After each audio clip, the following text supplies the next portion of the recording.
Plus rien ne sera comme avant au sein de l'association des femmes Otamari de Parakou et environ. Après quelques temps éprouvants traversés par ce creuset, la première assemblée annuelle de l'association a été organisée ce samedi 16 décembre 2023. On a créé une association, on a eu à mener des activités le 8 mars et d'autres activités. Maintenant pour ce jour, c'est la restitution de 8 mars de 2023 parce qu'on serait bientôt à 2024. On doit apprêter la fête de 8 mars. Voilà que ça fait un bilan de l'exercice de 2023. Nous ne pourrons plus dire qu'on fera l'exercice de 2024.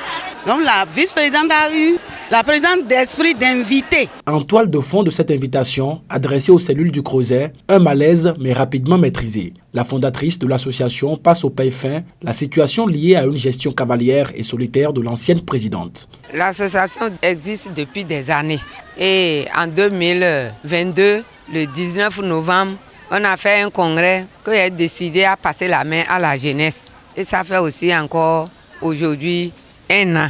Par an, on doit faire le point à nos cellules. C'est comme ça que j'ai appelé ma fille, la présidente, pour faire le point aux cellules avec leurs demandes. Et elle n'a pas répondu. Elle m'a dit qu'elle est occupée. Elle a dit bon, il n'y a pas de souci. Et j'ai fait près de 5 appels pour voir sa disponibilité pour qu'on s'asseye avec le bureau clé. Jusqu'à présent, elle n'a pas accepté. Et si la présidente n'agit pas, la vice-présidente peut agir. On doit aller de l'avant et non aller en arrière. C'est là où j'ai convoqué la réunion pour qu'on puisse les faire le compte rendu parce que tout le bureau, même si sous ce qu'elle a fait, même si on dit qu'on n'est pas dedans, on ment. Si on ne montre pas que nous ne sommes pas dedans, on ment. Nous sommes au bureau, mais elle ne nous associe pas. Mais la préférée ne saura pas qu'elle ne nous associe pas. Donc, pour cela, on les a convoqués pour rendre compte de ce qui se passe et faire le point à tout le monde. Et elle n'est pas arrivée.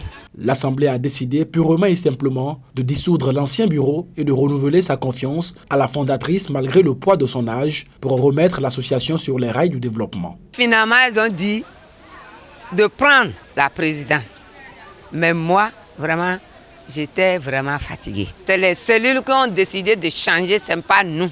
L'Assemblée est souveraine, c'est comme ça. Les cellules disent qu'ils préfèrent que moi je garde toujours la présidence. Ce seront l'avis des cellules. Moi-même là où je suis là, vraiment, je suis fatiguée. Parce que ça me fait très mal, parce que j'ai fait un mauvais choix au départ. Si j'avais fait un bon choix au départ, ça n'allait pas être comme ça.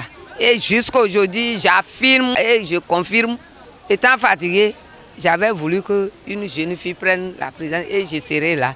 La situation est désormais conjuguée au passé. L'heure de la renaissance a sonné grâce aux qualités managériales de la fondatrice de l'association. J'exhorte toutes les femmes ressortissantes de la Takora de prendre vraiment l'association là au sérieux pour qu'on se batte pour le développement des femmes de la Takora. Ce que je peux promettre aux cellules, on doit travailler ensemble pour relever les défis.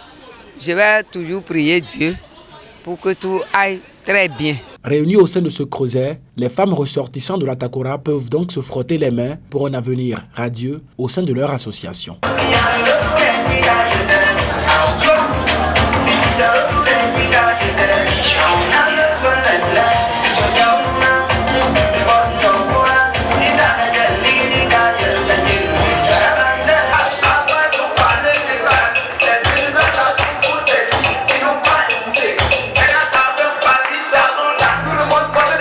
Abonnez-vous à la chaîne MP Vision TV et activez la cloche de notification pour ne plus rater nos vidéos.